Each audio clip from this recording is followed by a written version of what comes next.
Capítulo 25. No passeio público. Entramos no passeio público. Algumas caras velhas, outras doentes ou só vadias espalhavam-se melancolicamente no caminho que vai da porta ao terraço. Seguimos para o terraço. Andando, para me dar ânimo, falei do jardim. Há muito tempo que não venho aqui, talvez um ano. Perdoe-me, atalhou ele. Não há 3 meses que esteve aqui com o nosso vizinho Pádua, não se lembra? É verdade, mas foi tão de passagem. Ele pediu à sua mãe que o deixasse trazer consigo, e ela, que é boa como a mãe de Deus, consentiu. Mas ouça-me, já que falamos nisto, não é bonito que você ande com um Pádua na rua. Mas eu andei algumas vezes. Quando era mais jovem, em criança, era natural, ele podia passar por criado. Mas você está ficando moço e ele vai tomando confiança.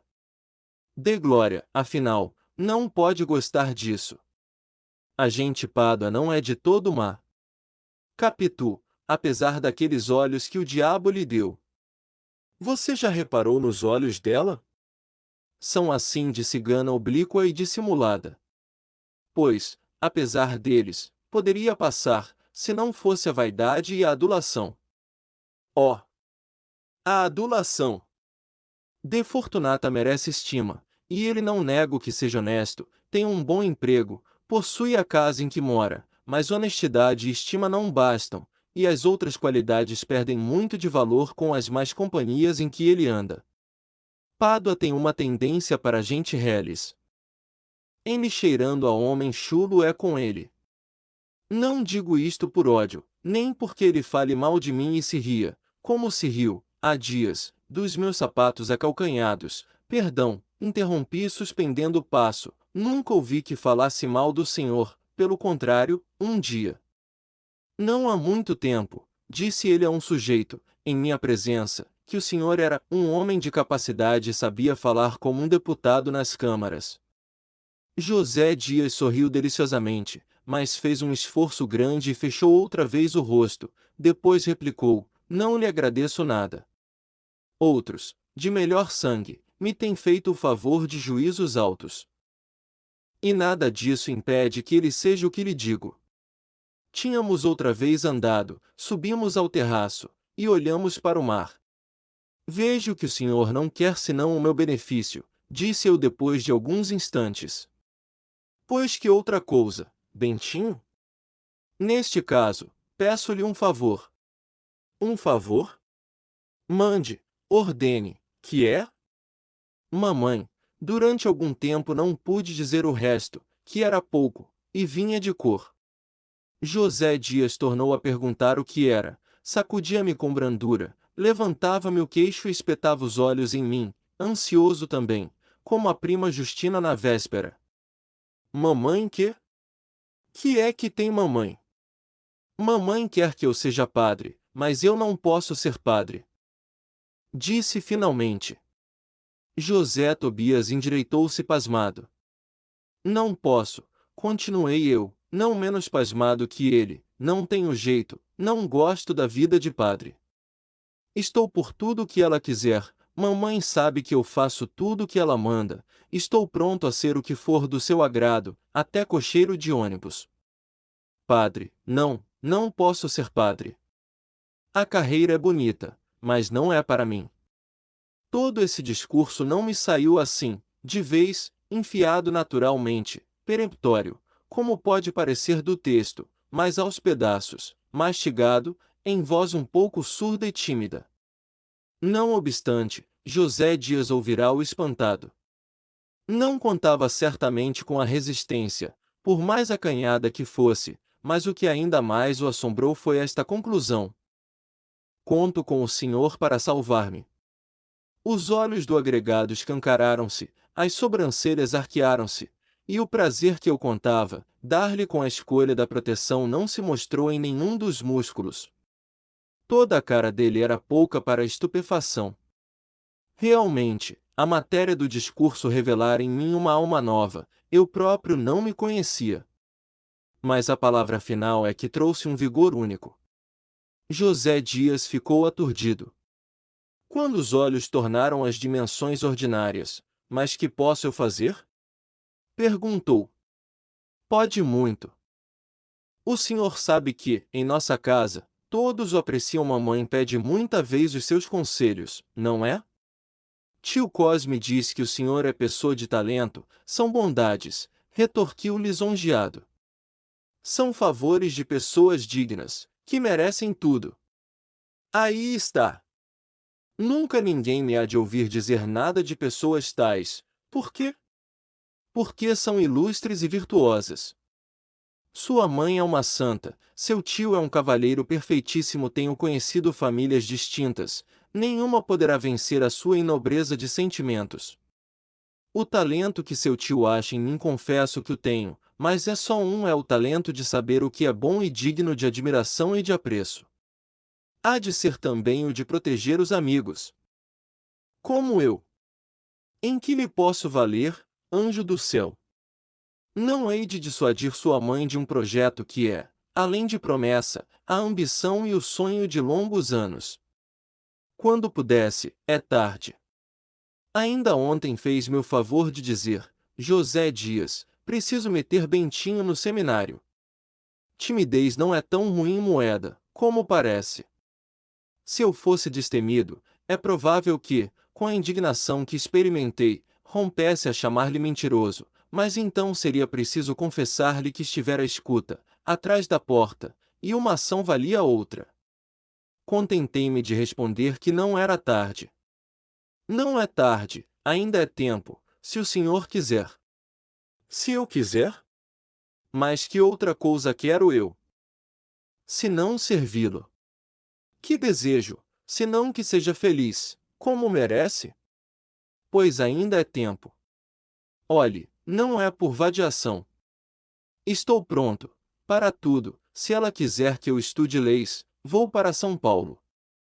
Capítulo 26. As leis são belas. Pela cara de José Dias passou algo parecido com o reflexo de uma ideia que o alegrou extraordinariamente. Calou-se alguns instantes. Eu tinha os olhos nele, ele voltará os seus para o lado da barra. Como insistisse, é tarde, disse ele, mas, para lhe provar que não há falta de vontade, irei falar à sua mãe. Não prometo vencer, mas lutar, trabalharei com alma. Deveras, não quer ser padre? As leis são belas, meu querido. Pode ir a S. Paulo, a Pernambuco, ou ainda mais longe. Há boas universidades por esse mundo fora. Vá para as leis, se tal é a sua vocação.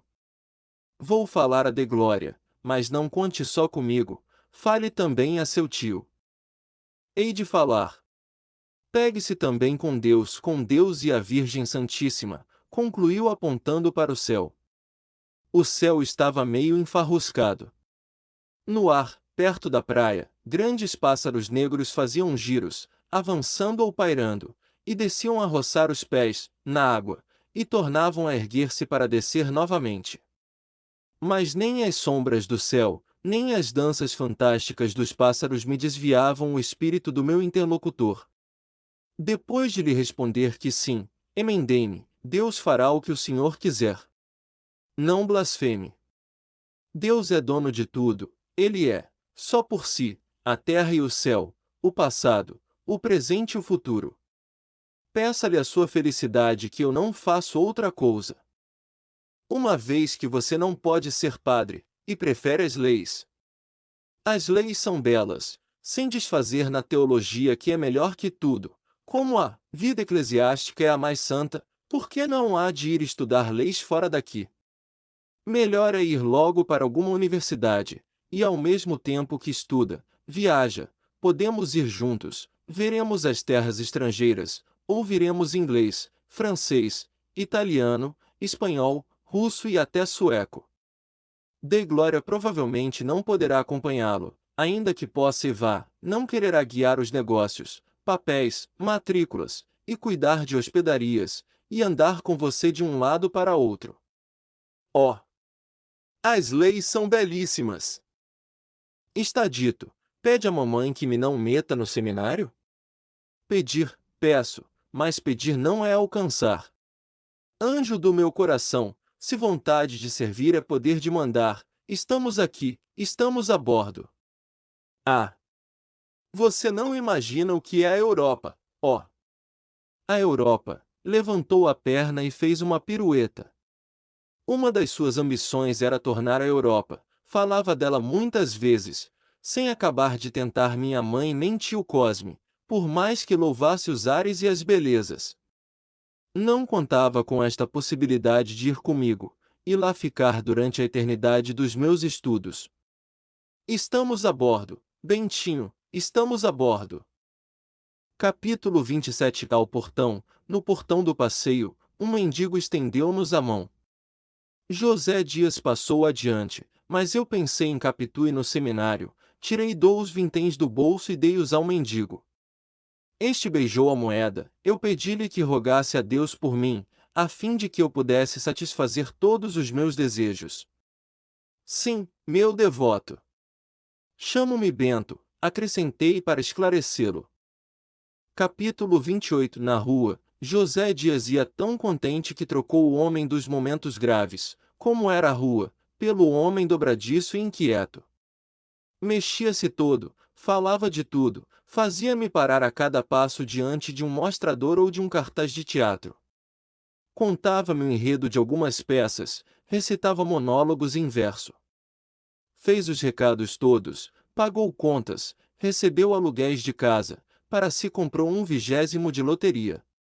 Afinal, o homem teso rendeu o flexível, e passou a falar pausado, com superlativos. Não vi que a mudança era natural, temi que houvesse mudado a resolução assentada, e entrei a tratá-lo com palavras e gestos carinhosos, até entrarmos no ônibus. Capítulo 29. O Imperador. Em caminho, encontramos o imperador, que vinha da escola de medicina. O ônibus em que íamos parou, como todos os veículos, os passageiros desceram a rua e tiraram o chapéu, até que o coche imperial passasse. Quando tornei ao meu lugar, trazia uma ideia fantástica, a ideia de ir ter com o imperador, contar-lhe tudo e pedir-lhe a intervenção. Não confiaria esta ideia a Capitu. Sua Majestade pedindo, mamãe cede, pensei comigo. Vi então o imperador escutando-me, refletindo e acabando por dizer que sim, que iria falar a minha mãe, eu beijava-lhe a mão, com lágrimas. E logo me achei em casa, a esperar até que ouvi os batedores e o piquete de cavalaria. É o imperador! É o imperador! Toda a gente chegava às janelas para vê-lo passar, mas não passava, o coche parava à nossa porta, o imperador apeava-se e entrava. Grande alvoroço na vizinhança, o imperador entrou em casa de Deglória. Que será? Que não será? A nossa família saía recebê-lo, minha mãe era a primeira que lhe beijava a mão. Então o imperador, todo risonho, sem entrar na sala ou entrando, não me lembra bem, os sonhos são muita vez confusos, pedi a minha mãe que me não fizesse padre, e ela, lisonjeada e obediente, prometia que não. A medicina, por que ele não manda ensinar medicina?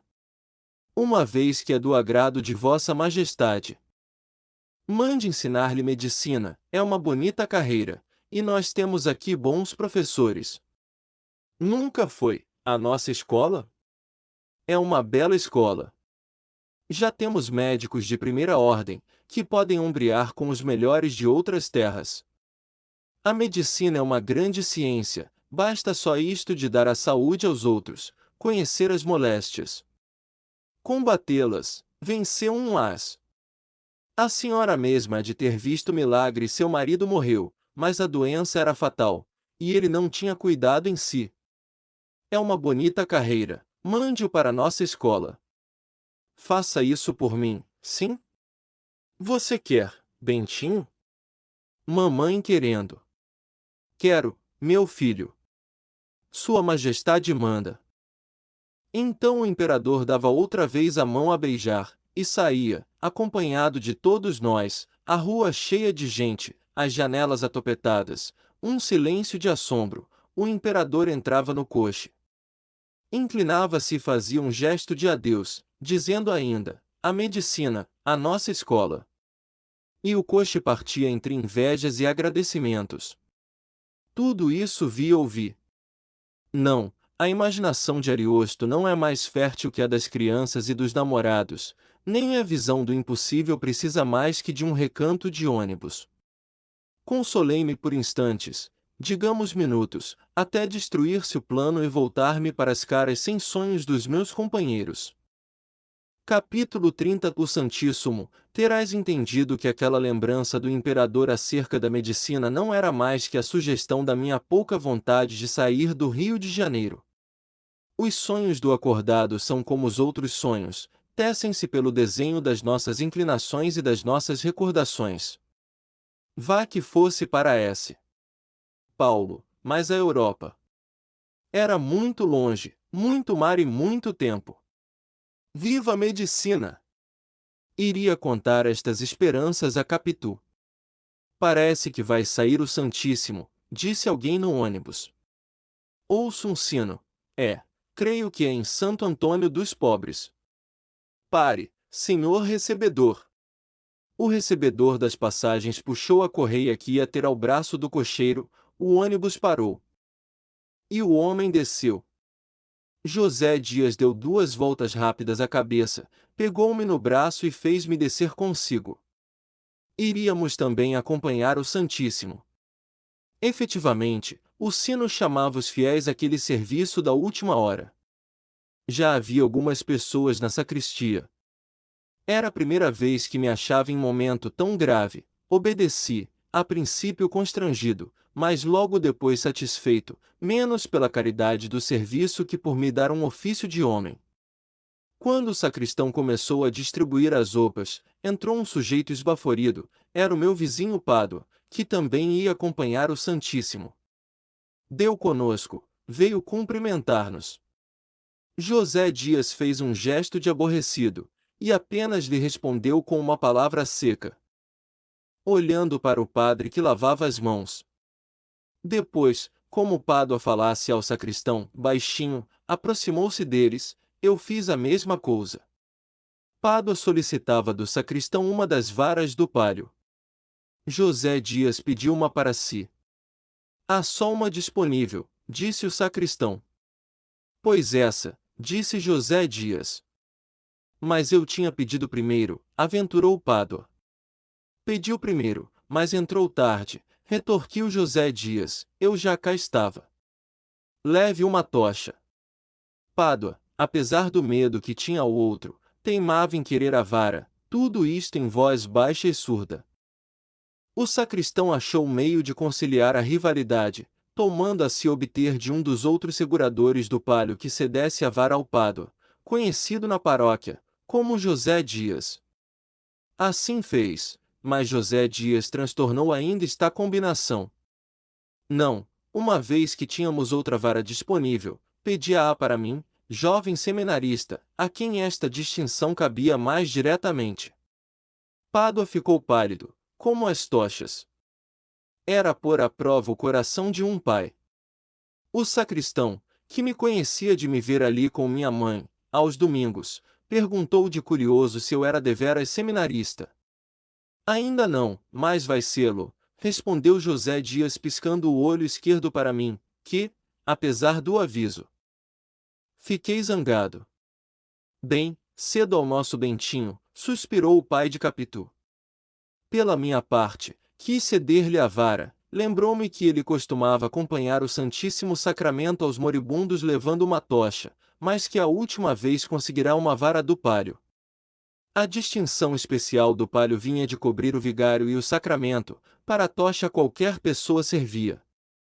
Foi ele mesmo que me contou e explicou isto, cheio de uma glória pia e risonha.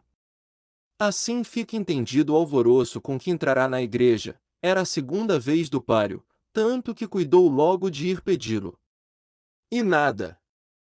E tornava a tocha comum, outra vez a interinidade interrompida, o administrador regressava ao antigo cargo. Quis ceder-lhe a vara, o agregado tolheu-me esse ato de generosidade, e pediu ao sacristão que nos pusesse, a ele e a mim, com as 2 varas da frente, rompendo a marcha do pálio. Opas enfiadas, tochas distribuídas e acesas, padre Cibório prontos, o sacristão de sope e campainha nas mãos, saiu préstito à rua. Quando me vi com uma das varas, passando pelos fiéis, que se ajoelhavam, fiquei comovido. Pádua roía a tocha amargamente. É uma metáfora, não acho outra forma mais viva de dizer a dor e a humilhação do meu vizinho. De resto, não pude mirá-lo por muito tempo, nem ao agregado, que, paralelamente a mim, erguia a cabeça com o ar de ser ele próprio o Deus dos exércitos. Com um pouco, senti-me cansado, os braços caíam-me, felizmente a casa era perto, na rua do Senado. A enferma era uma senhora viúva, tísica, tinha uma filha de 15 ou 16 anos que estava chorando à porta do quarto. A moça não era formosa, talvez nem tivesse graça, os cabelos caíam despenteados, e as lágrimas faziam-lhe encarquilhar os olhos. Não obstante o total falava e cativava o coração. O vigário confessou a doente, deu-lhe a comunhão e os santos óleos. O pranto da moça redobrou tanto que senti os meus olhos molhados e fugi. Vim para perto de uma janela. Pobre criatura!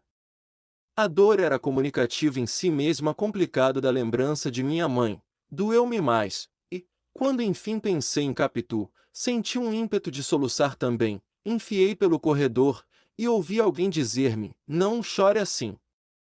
A imagem de Capitu ia comigo, e a minha imaginação, assim como lhe atribuíra lágrimas, há pouco, assim me encheu a boca de riso agora, vi escrever no muro, falar-me, andar à volta, com os braços no ar, ouvi distintamente o meu nome, de uma doçura que me embriagou, e a voz era a dela.